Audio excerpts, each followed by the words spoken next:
Good morning, good afternoon, good evening, depending on where you're joining from today. Thank you for joining our weekly live stream. Today's topic that we're going to be covering is lessons from ERP failures and lawsuits. So we're going to talk about some of the lessons from some of the world's leading failures in the ERP and digital transformation space. I'm going to introduce our guest here in just a moment. My name is Eric Kimberling. I'm the CEO of Third Stage Consulting, and we're an independent consulting firm that helps clients throughout the world with their digital transformation journeys. So thank you for being here today.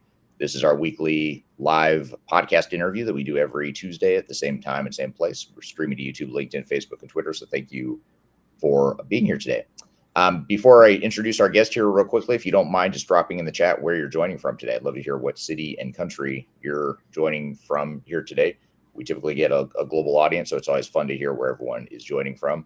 So if you don't mind, just drop in the chat what city and country you're from, and you can use that same chat, by the way, to ask questions along the way as we're going through the conversation here today. So today's topic: lessons from ERP failures and lawsuits, and we're gonna get into some of the root causes of why transformations fail, based on our experience having helped clients through expert witness work. Which, if you don't know, expert witness work is essentially advising a court and lawyers on expertise that we have. So when there's a lawsuit related to ERP implementations, my guest and I and others on our team are typically hired to become the experts that will testify in court, do the analysis of why the project's failed.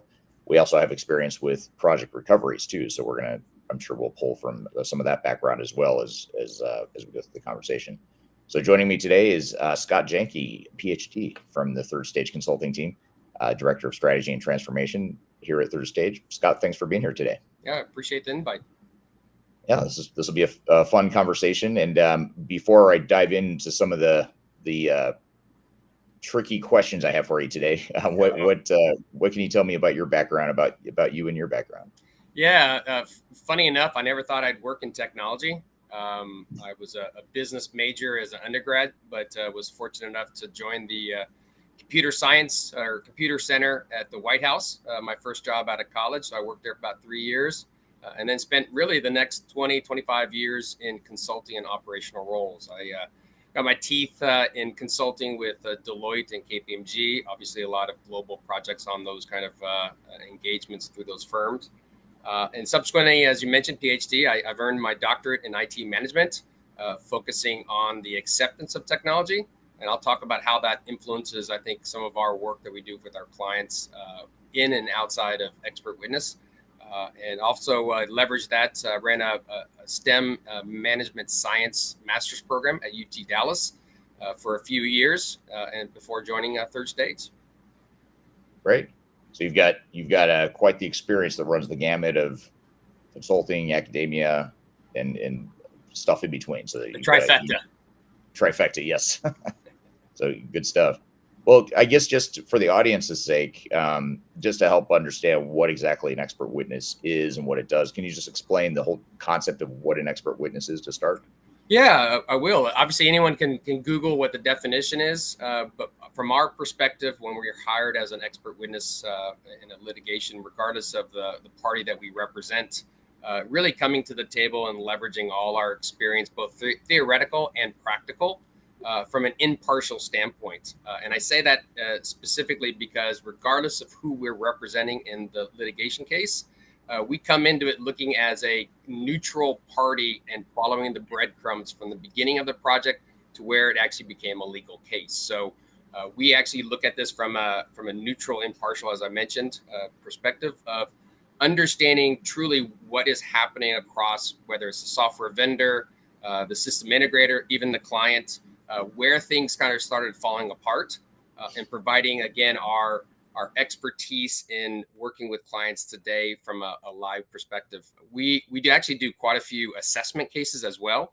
Clients will hire us midstream when they start getting a sense that a project is off the rails, and we follow very much the same effort. Those tend to be 2 to 3 months. Litigations can be years, so the duration is really different, but ultimately we kind of still look at the trail of the breadcrumbs from the beginning to the end, and really understanding from our perspective, collective perspectives, being a client as well as consulting firm, where things again started going off the track. Right. So in these cases, you typically have a plaintiff, of course, that is typically, and not always, but typically it's the company that was implementing technology, that the end customer is typically the plaintiff, and they're suing typically either the software vendor and or the party that implemented the software, Right. and that's the defendant in most cases. Sometimes the software vendor will end up suing or countersuing the plaintiff. But when we're looking at these cases where company fails in their implementation, they sue software vendor and or system integrator or implementer, who's well, first of all, who do we typically represent? Our team, or which side Most are we often on? it's the client, the entity that actually secured the software, secured the SI, and is one paying the bill for the implementation is typically the one that feels the brunt of a project that has failed either at the beginning or at the end. Right, right. And of course, there are times where software vendor or system integrator hires us as well to Sure. be on the defense. Sure. But it does seem like over the years, I don't know why this is, but it seems like it's sort of trended the direction you're talking, which is more the end customer that ends Right. up being that more commonly hires us. But when we're looking at these cases, then you've got the side that we're on, which is typically the plaintiff, but not always. And then you've got the defense, typically the software vendor, not always. Whose fault is it typically when we're doing these cases? It's interesting when we start having conversation with the legal team, the attorneys that are actually ultimately the group that hire us on their client's behalf. We have a level set up front that we're going to look at this, as I mentioned earlier, in an impartial, unbiased view. And so far, in my experience as being part of the expert witness cases that we've worked on in the past, rarely is one party 100% at fault.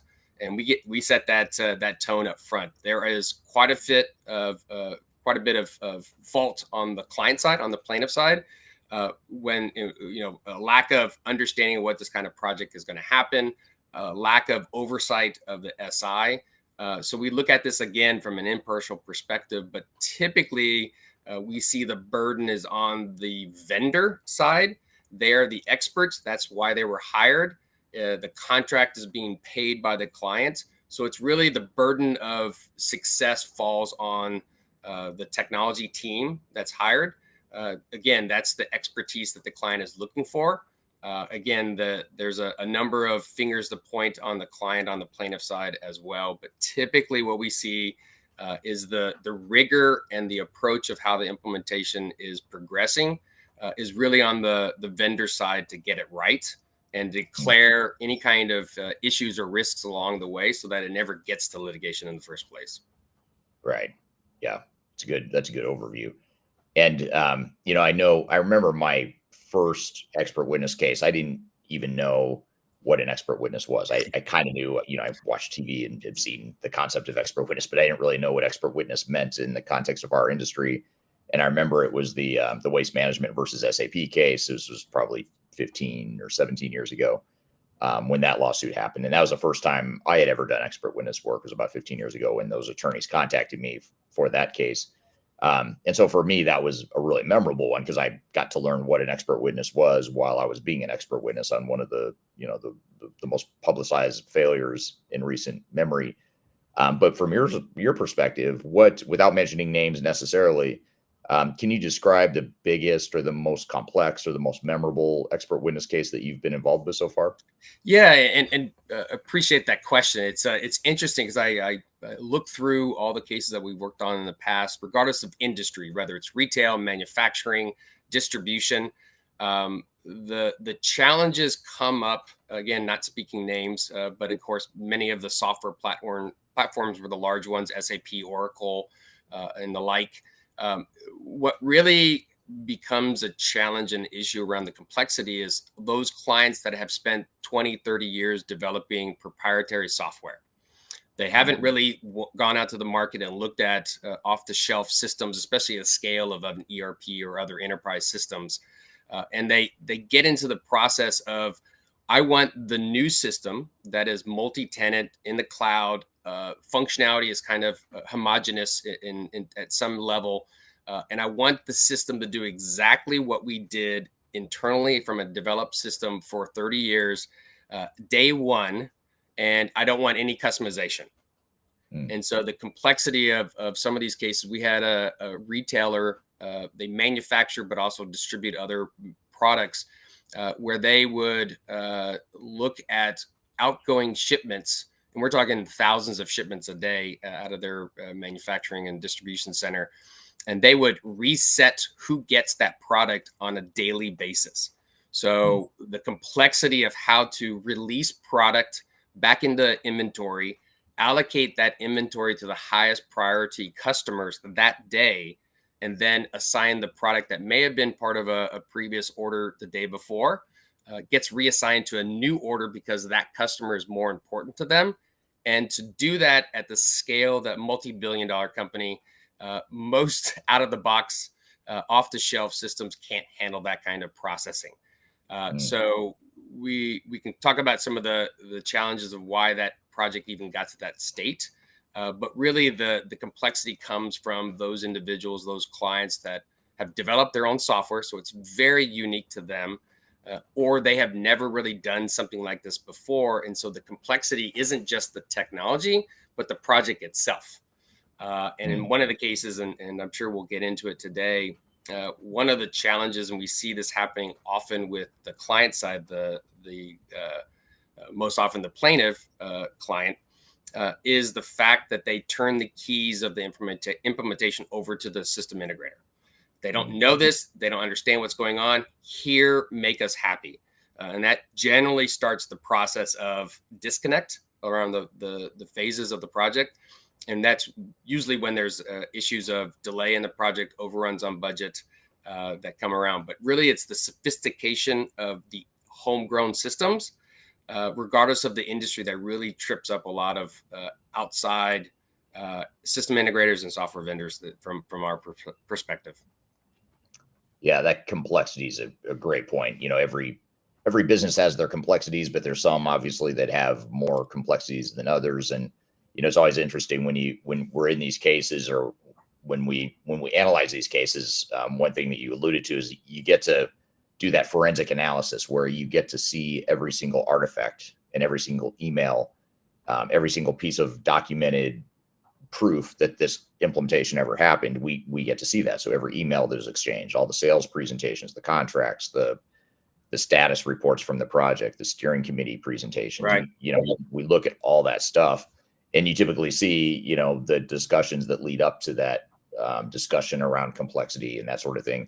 And one of the things that's really interesting in these cases, a lot of times software vendors will say, well, you're too complicated. Just use the software the way we built it, and that'll make things less complex. But it's not always that easy, as we saw with that case you just mentioned, the manufacturing distribution company. You can't just change that overnight, a way that a company's been doing business for decades or sometimes longer. So that's super interesting. Well, an interesting point to call out is we get called in because the quote unquote implementation has failed. But we almost always start our assessment projects, as obviously our legal expert witness cases as well, is how the project got started during the selection phase. Typically, we see that it's really the ambiguity, the soft approach during the sales cycle and the selection process that really starts this project off on the wrong foot. The challenges of seeing this wonderful stuff at a conference, having more demos of fixed functionality, and then just doing a lot of head nods and agreement that, oh yeah, your unique processes, we can handle that. Don't worry about that. And then they go off and secure a 5-7 year contract on licenses, a 5-year implementation, and then get into very loose requirements. And then the implementation, again, as I mentioned, starts off on a very poor setting. So rarely is the implementation itself the failure. It usually is indicative of how the sales cycle and the selection worked in the first place. And to that point, when we get hired, Third Stage gets hired to do system selections, we rarely start looking at, these are the systems we would recommend right up front, right? It's more about what is unique to you. A lot of these, again, multi-tenant SaaS ERP enterprise solutions are meant to be used out of the box. And many of the functional areas of these ERPs are just that. They're blocking and tackling, financial, accounting, procurement. Those tend to be competitive advantage for our clients, right? So we want to really focus on, during the selection phase, what's unique about you. what are those processes of that functionality that you will not use out of the box? And that's usually when we start figuring out what is that smaller pool of systems that could be worked in that environment. Rarely is, again, I mentioned the blocking and tackling, right? How do you receive shipments? Typically is not a competitive advantage for our clients. It's more about, as I mentioned, that other legal case, how product is assigned to an order and shipped out, how they deal with customers from a CRM configuration effort. Those are ones that are the tricky ones. Everything else that a lot of the ERP platforms support are just that, just basic platform foundational functional areas that aren't a competitive advantage. So those areas tend not to be tripped up in a implementation that goes south. Right. Yeah, great points. And I want to turn to the audience too, just to acknowledge where people are joining from today. Deb is joining from Toronto today. Maurice from Netherlands, thank you for being here, Maurice. Carmen from Sydney, Australia, thank you for being here. Alcinda from Johannesburg, South Africa. Fuad from Brunei. We had a client in Brunei not too long ago, so good to have you here, Fuad. And then Jezree from Toronto. So we've got a large Canadian contingency here today, among other countries. So thank you all for being here. And again, if you have any questions for Scott and I as we're going through the conversation, please drop those in the chat. We're watching the stream from all the different platforms here today, and I'll keep asking my questions, and then eventually we'll get to the audience questions here as they start to roll in. And you started to allude to this a little bit, Scott. You started talking about complexities and of a client's business, and you talked about outsourcing to a system integrator and how that can lead to challenges. And you started to allude to this a little bit, but if we were just to back up for a second and say, what are regardless of whose fault it is in these cases, when we're analyzing the cases and we're testifying in court and doing our analysis there, what are some of the root causes? Like if you were to summarize, the patterns that are pretty common in these different expert witness cases and or situations where we go into a client and help them get a project back on track because it's failed, and maybe it's not a lawsuit yet, but they'll hire us to come in and basically recover the project. In both sets of clients that you've been involved with, what would you say are sort of the major patterns or themes that contribute to the failure in general? And we may talk about this later, but we don't typically see the technology itself as a key point of friction. Most of the systems that get selected can handle 99% of everything that a company wants it to do, with a few tweaks here and there. And having taught undergraduate and graduate classes in project management, it's interesting that some of these complex multi-million-dollar projects come down to the fundamentals of how a project should be run. Almost every client wants to get the system live as fast as possible. They skip the most important point or phase of the project. It's the planning, and making sure that what is the definition of success, right? What are we actually expected to achieve at the end of this project? Making sure that you have a feasible pace of the project. Many times they want to replace legacy systems plus process changes plus new functionality they don't have. And even at the very beginning, that's a 3+ year project. Well, I don't know what's going to happen next week, but I promise it's going to be different than what I'm thinking. But if you plan out a 3-year project, expect that it's going to take a lot of different left turns. And so the longer the project, the less likely you're going to stay on track. If you go into it with too much expectation, you put too much on the plate of the system integrator and your own team, likely to be a failure. But it's interesting that even in the world of agile methodology, and a lot of software development firms want to use that concept, it doesn't mean there shouldn't still be rigor. And one thing that we find, even when clients hire us to help from a PMO standpoint on an active project, very little documentation and very little updating of that documentation is our first big sign that something is wrong. Because if we get onboarded on a new project, in fact, we have an active project right now. It's a global multi-year, multi-million-dollar project. And we come in, the easiest thing for us to assess is give us all your documentation of where you are today. And if the answer is, well, we don't have too much documentation, or here's a document, we created it 2 years ago, we just haven't updated it yet, is our first big indication that something's off already. Because there's no way that the client team, the system integrator really understands where you are in the project and what, again, that end state is. I think that clients that don't have the expertise in this area still tend to want to engage with the system integrator directly. And you're at a disadvantage at that point if you don't really know how to implement an enterprise system, and yet you're hiring somebody that is the software vendor sometimes themselves to run it entirely. It tends to create problems of accountability. And we talk about this a lot in project management, of traceability of the project. So what was the original intent of the project? What was identified as requirements and approved by all parties at the beginning of the project? How does it move through configuration, testing, and deployment with test scripts and test scenarios and user stories? There isn't many times a traceability from the beginning and end that's easy for somebody like us, if we're hired midstream, to understand where we are.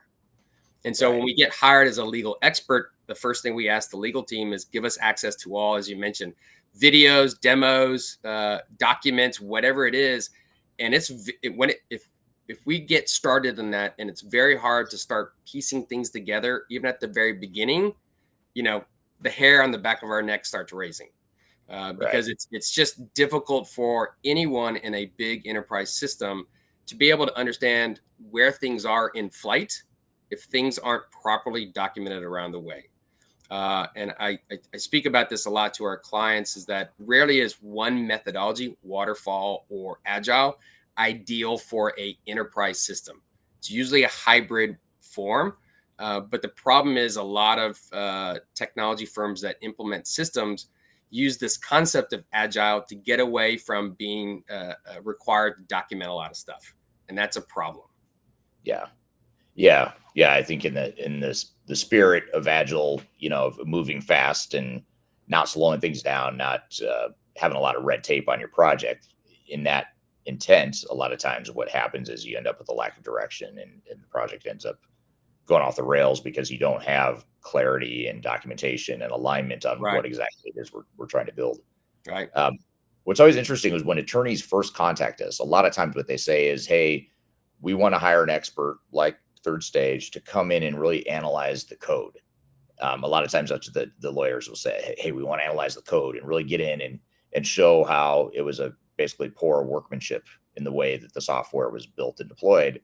And usually what happens is you start asking why. Like, why do you want to look at the code? Because usually, that's not going to be a winning argument. Typically in cases like these, it's going to be, to your point, all the other stuff. It's going to be the way the project was managed, the way you aligned the business processes or not with the software, and vice versa. And usually the software itself, quote unquote, works, but it doesn't work for the business. And that's usually where the rub is, or where the challenge is. We do occasionally get a legal expert, or expert witness case where the software vendor oversold what the platform can do at day one. Vaporware, it's on their roadmap kind of thing. And that's usually the extent that the software itself doesn't match the requirements it has, is that there's functionality that was oversold and it never became part of the project because it took the software vendor too long to develop that along the way. But rarely, to your point, it's the nitty gritty. Let's look at the code. Let's look to see how they've logged what they're doing in the comments in a code stream. Rarely do we need to get to that level, because it's rarely that's the reason a system failed or an implementation failed. Right. Yeah, great point. And here's a few questions that are circling around a common theme here from the audience. So I'm gonna pull up a couple of them and just try to summarize it here. But this is Fuad on LinkedIn says, what is the ideal number of people needed to operate per module? And then I'm gonna sort of build on this one by one here. And then Darian asks, how many people does the company that's doing the project need to put on their project team? And then this is kind of a funny response / rhetorical question from Paul on LinkedIn, who's responding to Darian's question, saying, how long is a piece of string? So I get what Paul's saying. It's hard to answer the question with clarity, but I'll ask it anyway. Or maybe I'll sort of frame it a little bit differently here. Instead of giving us a number of like, what's the magic number of people you need on a project to ensure you don't fail? That's not a realistic question, just because it depends on so many different variables: Yeah. scope, size of company, complexity, is it full-time or part-time, all that stuff. So we won't necessarily get into that exact number, but maybe to frame it a little bit differently, when you're looking at these cases, when we're analyzing these failures, how often or how often is it related to the fact that the client themselves didn't have enough people supporting the project, or there's some sort of resourcing issue or input issue on the client side? How often does that happen? Sometimes we would like to see clients in an active project have more full-time bodies on a project than a higher count, but less percentage associated with the project. So even believe it or not, I think even a very large enterprise system doesn't require as many people as you think. Per work stream area, 3 to 5 is sufficient in many cases. But it's the amount of time the company is able to give those resources to the project. Because one of the things, and this is one of those areas where we see the client to blame, meaning the plaintiff or the organization funding the implementation, is that we require that the client, whether it's agile, waterfall, or some hybrid, actively agree and accept work product as it goes through the organization. So the need for approvals is quite high in an enterprise system.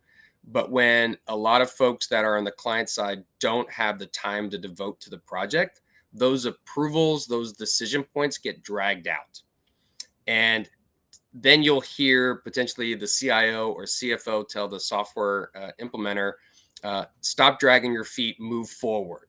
So then they get into a habit of saying, hey, I'm going to send over this piece of a document or this decision point for you. If I don't hear from you in a week or two, we're going to assume it's approved and we're going to move forward. That's a problem on all kinds of fronts. But many times the SI will do that because they're being forced to move forward and the client isn't providing the approvals on a timely basis. But the severity of those decisions still requires at some point for the project to pause until the client approves a major scope change or a different direction the project needs to take. So resources, it's more about full-time than total FTE count. And it's also being engrossed in the decision-making along the way. Do not defer to any software vendor or vendor in its basic form to make decisions on behalf of the client. If you start doing that, and then you realize the SI has gone down a wrong path, it's too late to say, I'm going to stop this project and sue you because you shouldn't have done that. Because we will ultimately find emails saying, hey, do what you think is best. And that's a big problem. That's a great point. You're sort of giving up, not your leverage necessarily, although you are giving up leverage in the future. If it gets to a lawsuit phase, you've sort of you've relegated blame, I guess, or you've taken on more blame at that point because you didn't, you didn't document what you needed or wanted. I'm going to get to a follow-up here question in just a second. But first I want to address this question from Ozzy on YouTube. Says, is this actually live? And I replied in the chat, yes, it is live. And if you'd like me to prove it further, if you'd like further evidence that this is live, ask another question and we'll answer it live here. How about that? Just to prove that we're live here today. There you go. But here's the real question I want to get to here. This is from Ganesh on LinkedIn. This is a super interesting question. I don't know that I've ever addressed this. I'm curious to see what you think, Scott. Ganesh says, traceability sounds good, but won't it lead to micromanaging and eventually a lack of trust? I've never heard of that question, but it's a great one. I really like that question. I'm curious to see what your thoughts are. How do you balance that, or how do you find that right balance? Actually, I think it's the counter to that. The effort up front in the planning phase, and by the way, of all the most important phase of the project, kickoff, planning, config, design, test, train, deploy, planning is the most important aspect and most important phase of any project. Go slow to go fast. And in fact, we're doing a level set with a client right now, outside of an expert witness case, where we're kind of going backwards to clarify again, what's that definition of success? What are those ingredients that are going to be necessary to be in place for the system when it goes live to be successful? And so understanding that full scope of requirements to the level of I can hand a book of requirements to a system integrator and they should have very few questions, right? Without that beginning phase or beginning starting point of traceability, you are going to require micromanaging along the way because there's not very little documentation at the beginning and very little documentation along the way. If I know what the scope is once we leave the planning phase, I have a pretty strong confidence the bulk of that, if not all of it, should be there when we're doing testing and training, right? So I actually think the more you document the fine points, the less you have to micromanage. Yeah, it's a great point. And the more you ensure that you're all on the same page and you all have clarity of what it is you're trying to accomplish with the project, all that good stuff. You brought up a question earlier, or somebody did, about resources. Let me address that as well. We see this frequently, not all the time, but frequently during an expert witness case where the defendant, the software vendor, the software system integrator will say, well, you had a number of executives leave the company, are sponsors of the project, and so that caused the problem, or you had a lot of turnover on your project staff. Our feedback to that is if you have proper documentation along the way, it should be very easy to onboard somebody, what the original scope was, the project charter, what the requirements are, and where you are in the phases of the project. Using turnover as an excuse of, well, we had to re-educate folks and that caused a lot of delay in the project doesn't fly well, because I think the documentation and proving and tracking where you are on the project would cover any kind of issues that resource changes would happen. And quite honestly, on the flip side, we hear that quite often with the system integrator is we have a problem with the project because the SI had a lot of turnover of staff. Yeah. Again, with proper documentation, the onboarding process should be very straightforward for them to get up to speed very fast. Without documentation, it's learning over the shadow and the shoulder of other individuals on the project. And that's a problem for a lot of clients. Yeah, absolutely. Yeah, and along these same lines, I was actually hoping this person was watching this live. This is from Marcus Harris, who is a attorney, by the way, and he, just as a side note, we've done work for him, and we've been a client of his in the past for cases he's been involved with. And he's a lawyer that specializes in contract-related issues as well as lawsuits like this. So if you're in the unfortunate situation of needing an attorney in a situation like this, he's a great guy to contact. But anyway, Marcus is watching in on YouTube, it looks like, and he asked the question, what documents are the most important to mitigating the risk of failure? For example, statements of work, project plans, et cetera. So is there a certain type of documentation that you think is the most important to have to sort of mitigate that risk? Well, the statement of works are important just because that's a very heavy, influential, legal contract document, right? It tells about scope and assumptions, constraints, but most ERP or enterprise implementations take years, and there's quite a few change orders that are likely to happen. So that's more of a point in time. It's really getting into the design documents, the configuration documents, and the true set of requirements, whether that's in a tool like Jira or it's simply in an Excel spreadsheet or other tracking items. The design documents and the requirements are by far the biggest influences of what is going to be done on the project. But on top of that, most enterprise systems have change orders. It could be a schedule change, a scope, budget, or the like. When those changes take place, there are certain documents like design documents, like the requirements, that need to be refreshed frequently to accept that. I refer a lot of this to building a custom house or an office building, is that the original blueprints are not what the as-builts are at the end of it. And when you don't have updates that take place with even a few number of documents, like I mentioned, becomes a problem at the end, because if I was the CIO or COO or president, I want to know what that SOWs looked like, what the change orders were, what those design docs and requirements were, should reflect what I'm getting at the end. But most people create project plans Obviously, SOWs are a point in time. Things happen along the project, whether it's a change order or not, and nothing gets updated to reflect that. No meeting notes, no status reports, things like that. So at the end of the project, it's very hard to figure out how we got here. But it's really about I would say the architectural plans of a project are probably the most important, but they have to be in layman terms. The staff that the client is going to put on the project rarely are IT experts, and certainly are not in that system because they wouldn't have hired an SI to do it in the first place. So it needs to be in very layman terms what is to be expected during the config and development phase. Right. That's great. Great points. I agree with you on that too. That those are some of the key documents you need. And we're getting so many good questions from the audience here. It's actually hard to pick the best ones to focus on. But here's one that I think you'll like, Scott, because you and I are both Big 4/Big 5 consulting guys previously in our lives. This is from Ozzy on YouTube. Ozzy asks, do you think Big 4 consulting is losing impact in the ERP consulting market? I feel like boutique firms have more selling value in the modern world of specialized tech offerings. I say this as a Big 4 guy. So curious, what are your thoughts? And maybe to add to that a little bit, is the size, are the Big 4 more likely to get themselves into legal issues or lawsuits related to these projects? Well, that's two-pronged question there. I would agree with Ozzy's question that because of the selling point of more boutique firms that have great resources in them, like us, offer a better value, price to value than a lot of these consulting firms, these large Big 4.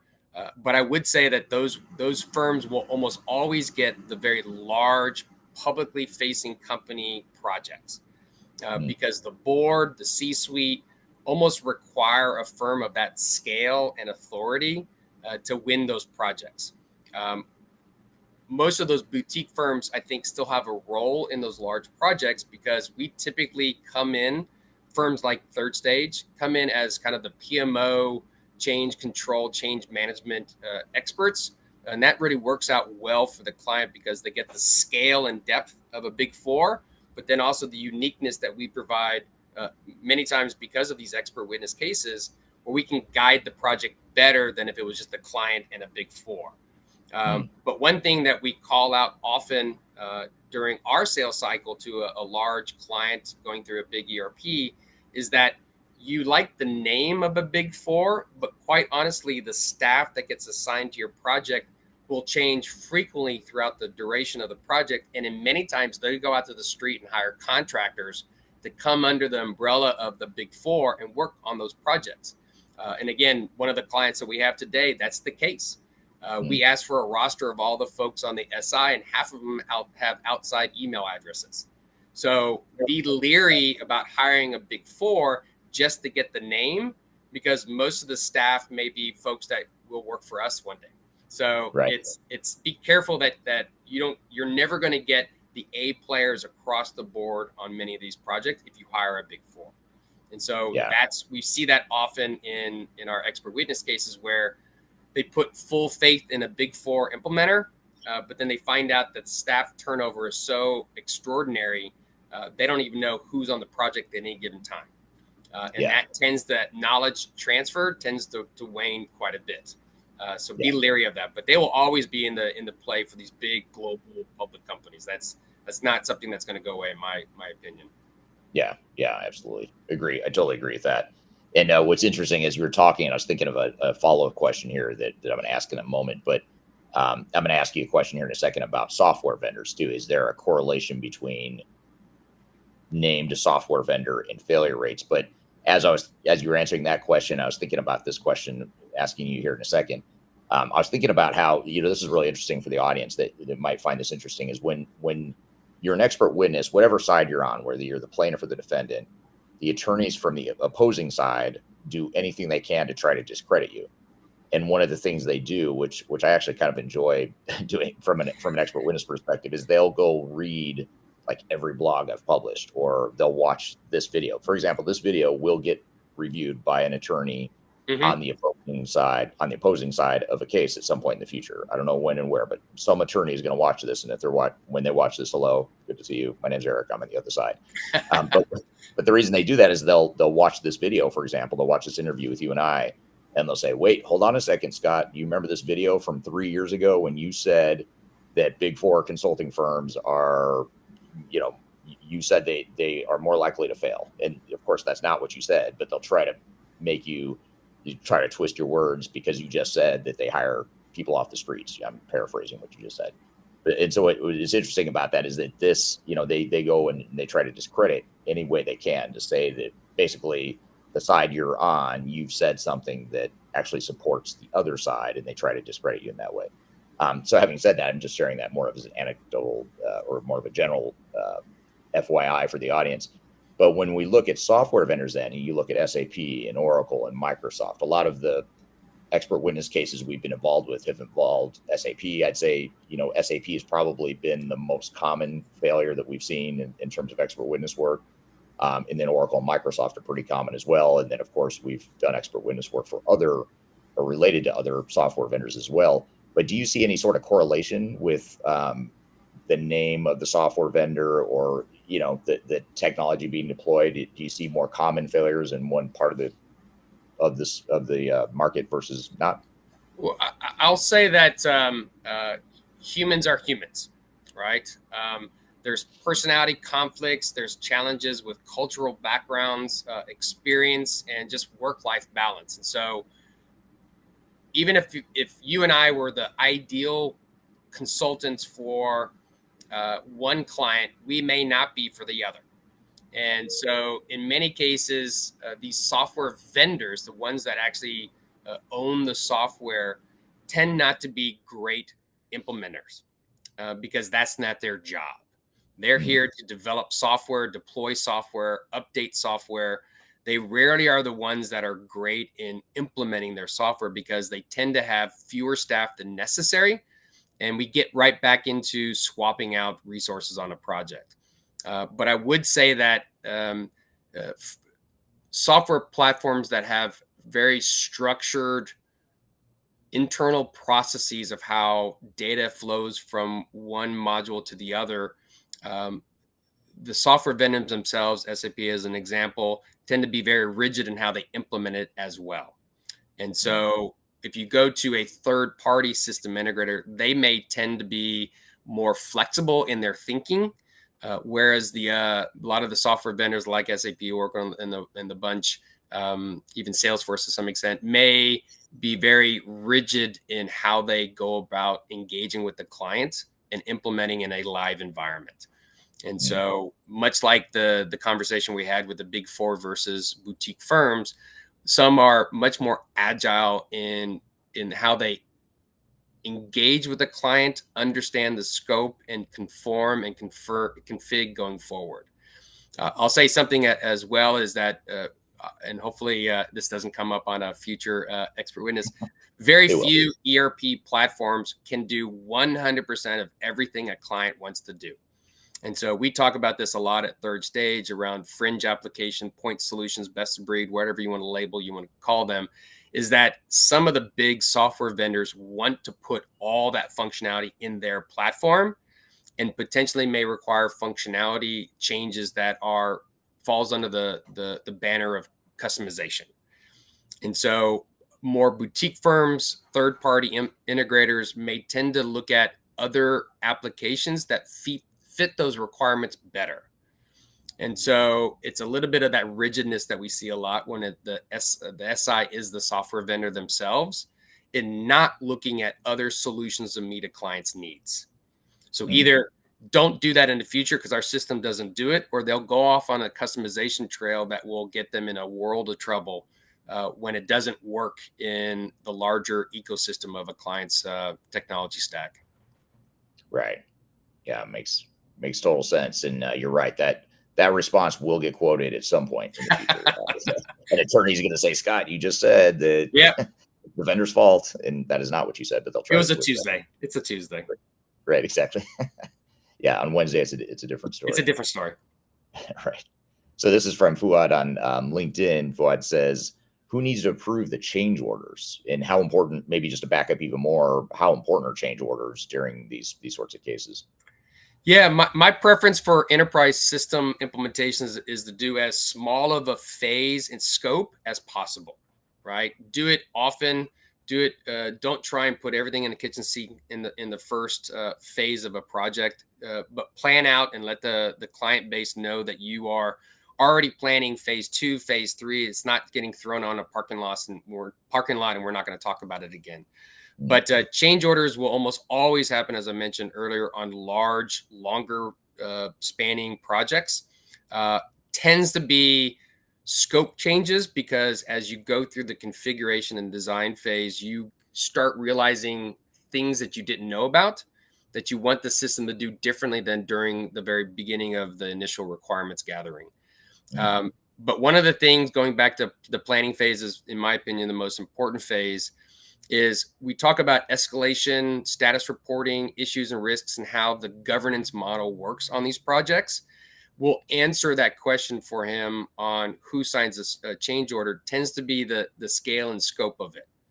So if it's something that will impact a single work stream that isn't material, those tend not to require a change order because there would have been some preconceived scaling that anything over $10,000 may require a change order. In some organization, it might be anything over 50 or 100,000 requires a change order. So it is different based upon the project.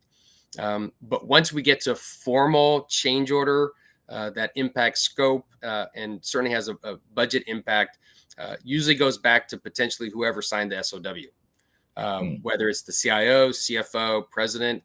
If it requires a change order based upon that project governance, it tends to need somebody senior because part of the process of them signing is to educate them on what this is about.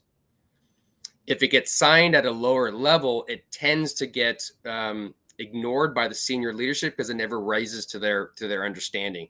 And then when they get a change order for $1 million, they want to know, how did we get here?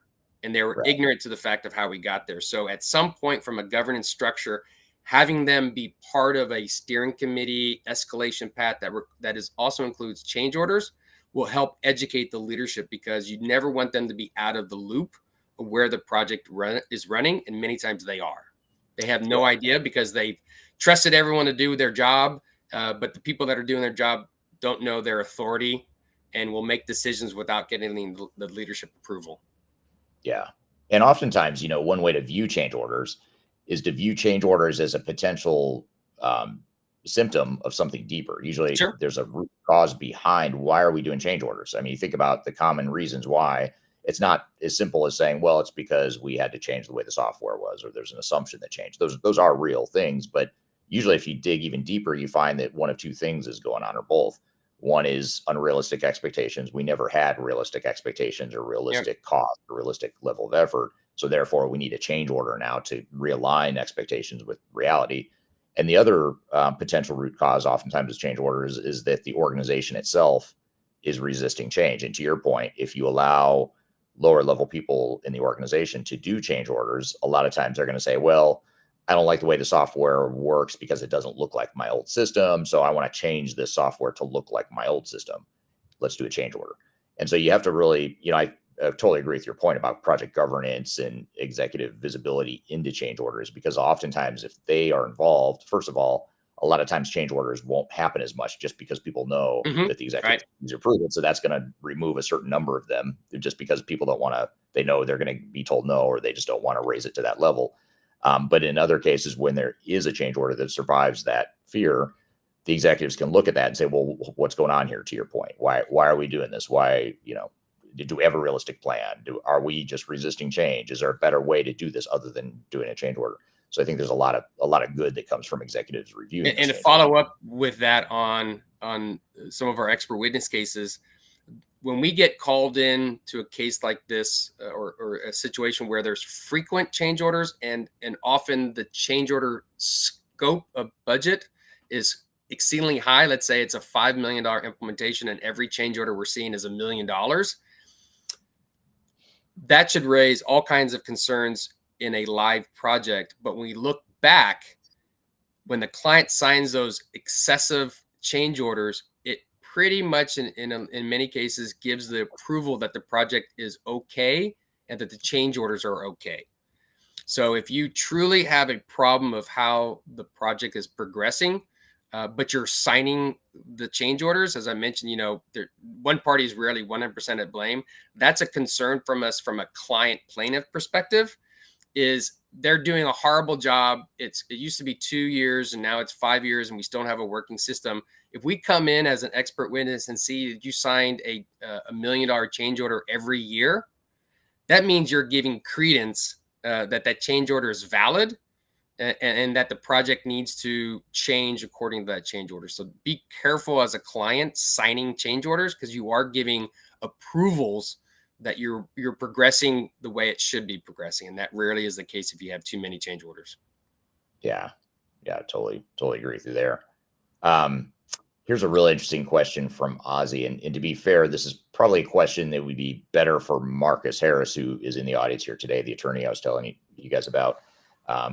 But we'll see if we can take a stab at this question here, Scott. This is from Ozzy on YouTube. Ozzy says, "I'll stop asking questions, I swear. And please don't stop asking questions. These are really good questions." But Ozzy says, "At what point does the consulting firm stop iterating the delivery to fulfill the SOW and decide to just take on the lawsuit?" Or in other words, just get sued? Maybe help us explain, how does this, obviously lawsuits don't just happen overnight. It's not like one day an executive wakes up and says, "You know what, I think I'm going to sue the vendor."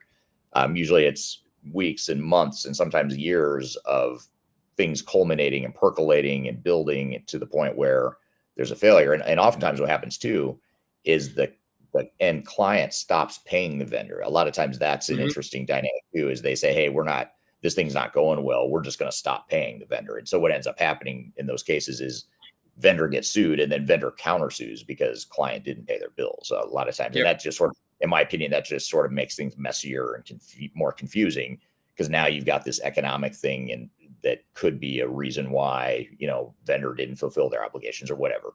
But in your opinion though, Scott, or maybe not even in your opinion, just as a matter of fact, when we see these cases, how does that typically unfold with the software vendor? Do they at some point say, "Hey, just go ahead and sue us, we're done"? Or how does that typically materialize? Well, we are not attorneys. Right. And in our opinions that we write in our expert witness reports are from arm's reach of what we see as problems with project management alike. We tend to be told, and we don't like to add any kind of legal opinion at all. These people are in the fault because of this reason. We don't say those kind of things. Right. But if it gets to, so I don't want to sound like a broken record, but if you do the planning effort correctly, you'll know pretty soon whether there's a point in time where it's like, this is not going to work out. So it's either on the SI, software vendor side, that they overpromise software and all the requirements are no problem. But as they get into the project of how do I actually configure the system to do that, and the cadence and scale of the change order starts to increase, there should be a natural point where the entire project needs to pause, because there's obviously a disconnect between what you're able to deliver and what we want. On the flip side, from a software vendor standpoint, if you find the client along the way is becoming unreasonable in adding new requirements, saying, "Actually, that is in scope because that's what I meant in that requirement."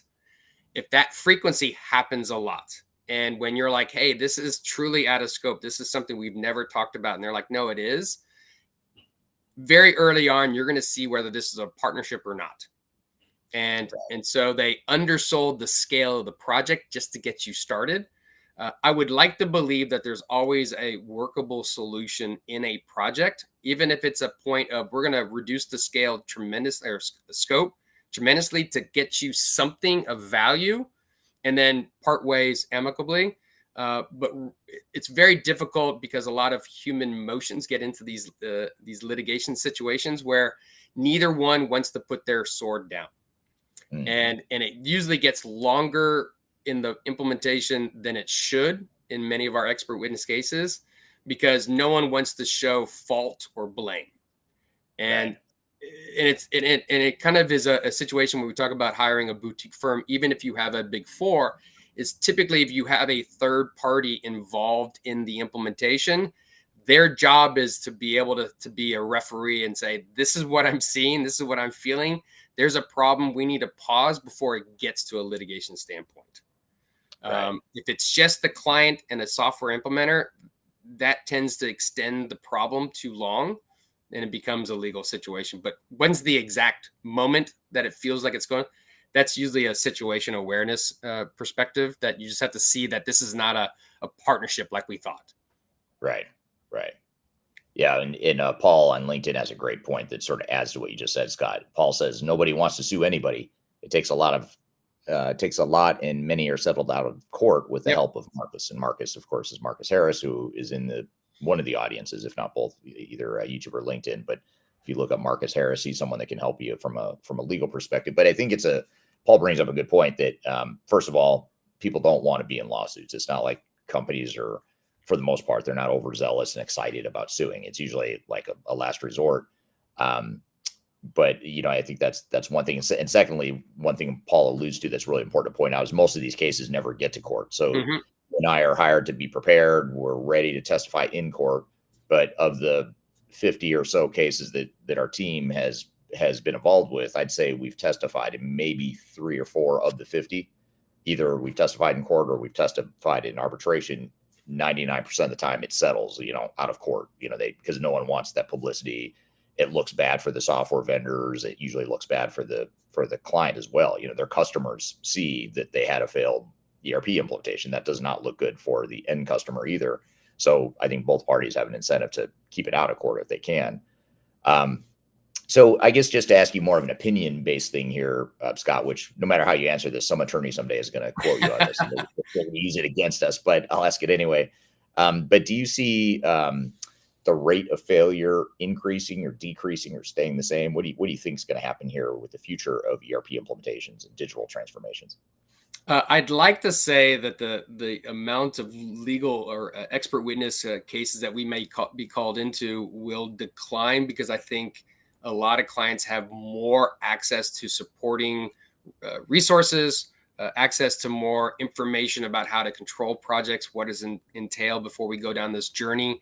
So I'd like to believe that the amount of resources available to clients will allow them to stay out of trouble. But I can't necessarily say that without smiling and saying that human nature is human nature. We will tend to go down the shortest and easiest path. And that sheer capability of us to skirt the difficult conversations, the difficult work about prepping an organization before going through an implementation, I think we're going to see that they're probably going to be status quo, just because as people ebb and flow in the organization and the economy is changing, the external environment is changing quite rapidly, there's going to be the ability to shortcut the right methodology of a project. And that's just going to have a tendency of repeating history.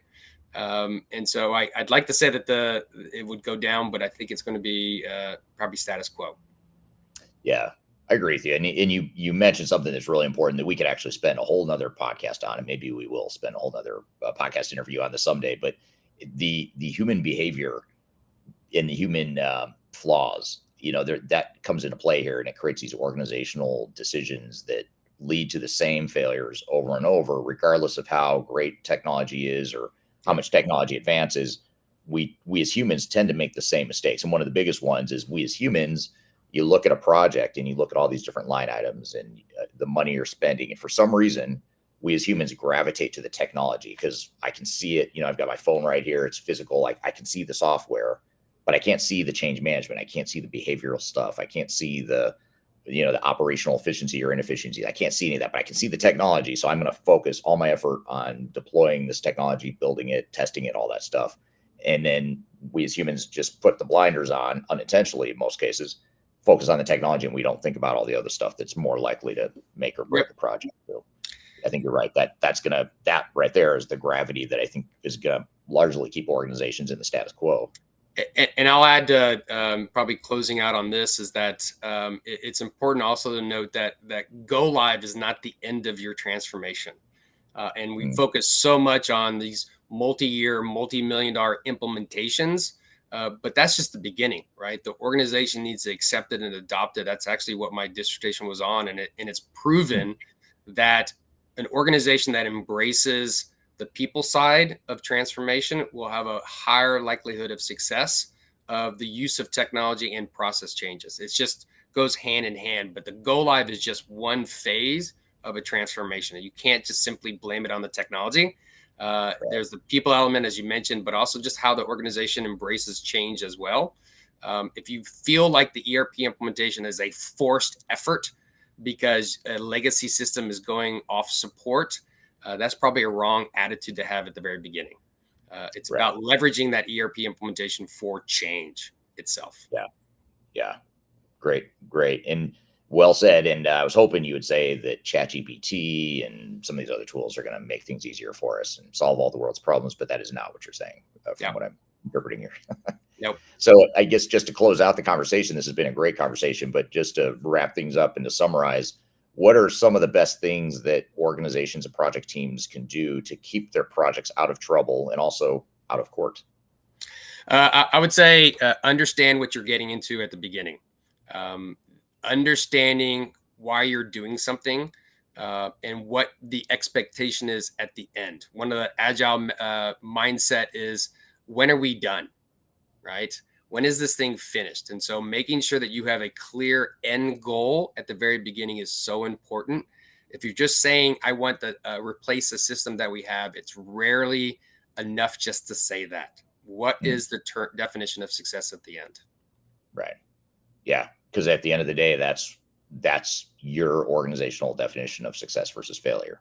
Yep. And that's what's going to determine whether or not you end up in court in many cases. If you think it's a failure, you're more likely to end up in court. So great points. Well, thank you for being here today, Scott. This is a really interesting conversation. The audience had some awesome questions too. So thank you to the audience for that. Love to have you back on again. This is not your first time or your first rodeo on this podcast, but we'll definitely want to have you back on to unpack some of the stuff in more detail. Maybe even get into.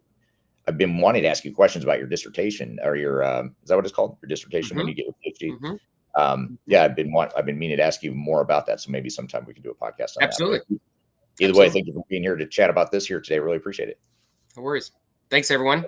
Yeah, thank you, everyone. And you can find this interview is going to be repackaged, repurposed, and we're going to add some other stuff to it, and we'll make it part of our weekly Transformation Ground Control podcast. You can watch or listen to Transformation Ground Control every Wednesday. New episodes come out.